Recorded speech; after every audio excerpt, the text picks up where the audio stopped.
Hello my YouTube family. Episode के start में हम देखते हैं कि रोमियो और जानकी मेटेओराइट देखते हुए पकड़े जाते हैं। इधर से जियाची को भी फील होता है कि मेटेओराइट को कोई ना कोई खतरा है, तो वो उसे देखने के लिए भागती है। अब शैंग यही क्वेश्चन करता है कि अंकल, मुझे आपसे ये एक्सपेक्ट नहीं था कि आप मेटेओराइट को चुराने आएंगे। तो वहाँ पर ही जानकी कहता है कि ऐसा नहीं है, हम तो सिर्फ तुम्हें देखने आए थे और तुम्हारी ब्लाइंड डेट के बारे में पता करने आए थे। तभी फिर शैंग कहता है कि अच्छा, मुझे फिर कोई गलत फहमी हो गई होगी। वहाँ पर ही जियाची आती है तो सब कहते हैं कि तुम यहाँ क्या कर रही हो। तो वो जानकी को कहती है कि मुझे तुमसे बात करनी है। वो उसको साइड पर लेकर जाती है और जानकी उसको एक्सप्लेन करने की कोशिश करता है कि हम मेटेओराइट को चुरा नहीं रहे थे।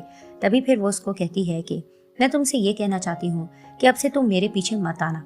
तुमने चेन जिनगिन को अपनी लाइफ में चुन लिया है, तो तुम दोनों अपनी लाइफ में खुश रहो। मेरी दुनिया तुम लोगों से अलग है और अब से हम दोनों एक दूसरे की लाइफ में इंटरफेयर नहीं करेंगे और एक दूसरे के साथ बिगाड़ भी नहीं करेंगे। तभी वो ये सब कह के चली जाती है और जानकी के दिल को कुछ होने लगता है और वो ड्रिंक करके बहुत ज्यादा गम में बैठा होता है।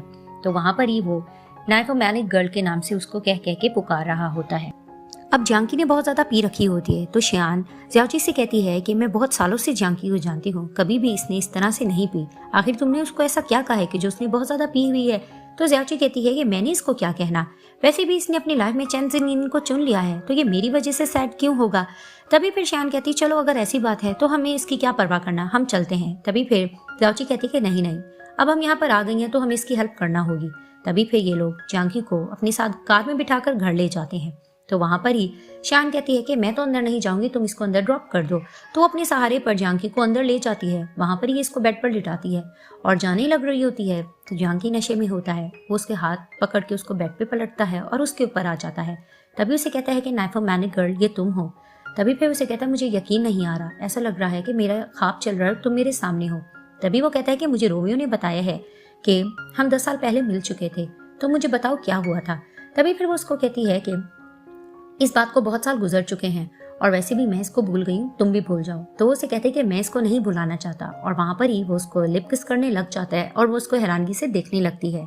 अब शियान कार स्टार्ट करके जा रही होती है तो आगे से चेन जिनगिन आती है। तो चेन जिनगिन को देखकर कहती है तुम इतनी रात यहाँ पर क्या कर रही हो। तभी वो उसे कहती है तुम बताओ तुम यहाँ क्या कर रही हो, क्या यहाँ पर जियाची भी है। तभी फिर शियान कहती मुझे क्या पता, और वो अंदर भागती है और पीछे से शियान कहती है कि जियाची तुम मेरी बहन हो, ये सब कुछ मैं तुम्हारे लिए तो कर रही हूँ। तो जैसे ही चेन जिनगिन अंदर जाती है तो कहती है कि जानकी तुमने आखिर इतनी ज्यादा क्यों पी रखी थी, जरा उठो ना। तो जैसे उसकी जाग होती है तो वो उसको देखकर कहता है कि क्या तुम रात भर यहाँ पर ही रही हो। तो वो उसे कहती कि हाँ, तुम्हारी रात भर मैं ही केयर करती रही। तभी फिर वो उसे कहता क्या कोई और नहीं था। तो वो उसे कहती है कि नहीं। तो दिखाते हैं कि नेक्स्ट डे जानकी अपने घर की सीसीटीवी फुटेज देख रहा होता है। तो चेन जिनगिन ये कहती है कि तुम आखिर क्यों देख रहे हो, रात भर हम ही तो थे घर में। तो जैसे ही वो फुटेज देखता है उसे पता चल जाता है कि जियाची ही उसकी जान बचाकर उसको घर लेकर आई थी। तभी फिर वो कहती है कि ये सब मैंने इसलिए किया क्योंकि मैं तुमसे प्यार करती हूँ, तो मैंने यही प्रिटेंड करने की कोशिश की। तभी फिर वो उसे कहता है कि जो मैं इतने सालों से प्रिटेंड कर रहा हूँ उसका क्या। तभी फिर वो उसे ये कहती है कि 10 साल से मैं तुम्हारा साथ देती आ रही हूँ, फिर भी तुम मुझे ऐसा कह रहे हो। और वहां पर ही जानकी को डॉक्टर की बात याद आती है कि उसने इसे कहा होता है कि एक दिन तुम्हें फील हो जाएगा, तुम्हें अपने दिल की बात समझ आ जाएगी। तभी फिर वो चेन जिनगिन को कहता है कि बस मैं तुमसे सॉरी करता हूँ और अब मैं तुमसे शादी नहीं कर सकता। वो ये कह के चला जाता है। तभी वो कहती है कि जानकी मैंने तुम्हारा बहुत साथ दिया है, लेकिन अब ये सब चीजें करने पे तुम ही मुझे मजबूर कर रहे हो। अब जानकी ऑफिस आता है तो चैंग से पूछता है कि जियाची कहाँ है। तभी फिर वो उसे कहता है वो घर जा चुकी है। तभी फिर वो उसको कहता है कि उसका हैंडबैग भी यहाँ रह गया, आप उसको दे देना। तभी फिर वो जाते जाते मुड़ता है और कहता है कि क्या तुम यहाँ चाइना वापस एक्सपेरिमेंट करने आए हो। तो चैंग कहता है कि हाँ, मैं एक्सपेरिमेंट करने आया हूँ, जियाची ने आपको नहीं बताया। तो वो उसे कहता है कि नहीं। तभी फिर शैंग उसको सारी डिटेल बता देता है। तभी जानकी कहता है लेकिन तुम तो इसके बारे में स्टडी नहीं कर रहे थे। लेकिन शैंग कहता है कि मुझे इस चीज में इंटरेस्ट है, खैर आप ये बैग जियाची को दे देना। तो वो कहता है ठीक है। अब वो नंबर लगाता है लेकिन उसका नंबर ऑफ होता है। इधर से जियाची अपने घर का रास्ता भूल चुकी होती है, बहुत रात हो चुकी होती है। कुछ शरारती लड़के आते हैं और इससे छेड़छाड़ करने की कोशिश करते हैं। तो वो कहती है कि मेरे पास पैसे नहीं है। तो वो कहते हैं हमें पैसे नहीं, तुम चाहिए। अब उसे बदतमीजी कर ही रहे होते हैं कि जानकी पीछे से आकर उनसे लड़ता है और उन्हें वहां से भगा देता है। तभी फिर वो जियाची को उठाने लगता है तो फिर उसको देखकर हक करता है। तभी फिर वो थैंक्स करती है और फिर वो उसको देखता है तो उसको फिर से कुछ याद आने लगता है। तभी फिर वो उसे कहता है क्या ऐसा हुआ था कि तुमने मेरी कभी जान बचाई हो। तभी फिर जियाची कहती है कि कुछ साल पहले की बात है, मैंने किसी की जान बचाई थी लेकिन मुझे याद नहीं वो कौन है। तो वहीं फ्लैशबैक में दिखाया जाता है कि एक दिन जियाची स्टडी कर रही होती है तो वो देखती है कि कुछ गुंडे चेन जिनगिन को छेड़ रहे होते हैं।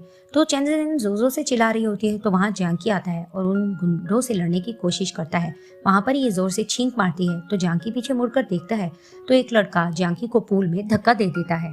तभी वो गुंडे वहाँ से भाग जाते हैं और चेन जिनगिन चिल्लाने लग जाती है कि मुझे स्विमिंग नहीं आती, ठहरो मैं किसी को बुला कर लाती हूँ। तो वहाँ पर ही ज़ियाओजी भागकर जाती है, अपनी ग्लासेस उतारती है और पानी में डूब जाती है और वहाँ पर ही वो जाकर जानकी को बचाती है और ये भी बताती है कि बहुत ज़्यादा गहरा पानी था, हम एक दूसरे का चेहरा नहीं देख पाए। तभी फिर वो उसको ऊपर लेकर आती है और अपनी ग्लासेस ढूंढ रही होती है, तो ज़ियाओजी को कॉल आती है और उसको घर बुलाया जा रहा होता है। तो वो कहती है ओके। अब वो जाने लगती है, तो वहाँ पर ही जानकी उसको पाँव से पकड़ लेता है और उससे कुछ पूछने की कोशिश करता है, लेकिन वो वहाँ से भाग जाती है। तो वहाँ पर ही पीछे से चेन जिनगिन किसी को ले आती है कि जानकी को बचाओ, लेकिन वो जब देखती है कि उसको तो किसी ने बचाया हुआ होता है, तो वहाँ पर ही उसकी जैसी ही होश होता है, तो वो देखता है कि चेन जिनगिन उसके पास बैठी है। तभी फिर जानकी ये सारी बात सुन लेता है और फिर उसको लगता है कि कोई इनको देख रहा है। अब उसको कार में लेके जाता है और उसे कहता है कि मुझे रोमियो ने सारी बात बता दी है, तो जो कुछ तुम्हारे साथ हो रहा है क्या ये सच था कि तुम टाइम ट्रैवल के थ्रू आई हो? तो उसे कहती है हाँ। तभी फिर उसे कहता है क्या तुम घर जाना चाहती हो? तो वो उसे कहती है हाँ, ऑफ कोर्स ये मेरी दुनिया नहीं है, मैं यहाँ नहीं रहना चाहती। और वो ये कहकर वहाँ से निकल जाती है। अब शैंग अपना सामान पैक करके चोरी चोरी जा रहा होता है, तो उसका पार्टनर कहता है तुम कहाँ जा रहे हो? तो उसे कहता है मैं कहीं और शिफ्ट होना चाहता हूँ, क्योंकि मेरे फादर को पता लगा कि मैं यहाँ वापस आ गया हूँ तो मेरे लिए प्रॉब्लम होगी। तो वहाँ से वो जाने लग रहा होता है, तो उसके फादर सामने आ जाते हैं। तभी फिर वो डर जाता है। अब उसके फादर उसको ये कह रहे थे कि अब मैं वापस आ गया और हम बैठकर अच्छे से बात कर सकते हैं, तुम इस डिपार्टमेंट को छोड़ दो, तुम फजूल में यहाँ पर रिसर्च करके टाइम क्यों बर्बाद करो। लेकिन वो अपने फादर को मनाने की कोशिश कर रहा होता है। वहाँ इनकी तू मैं होती है और इसके फादर उसको जोर से थप्पड़ मारते हैं।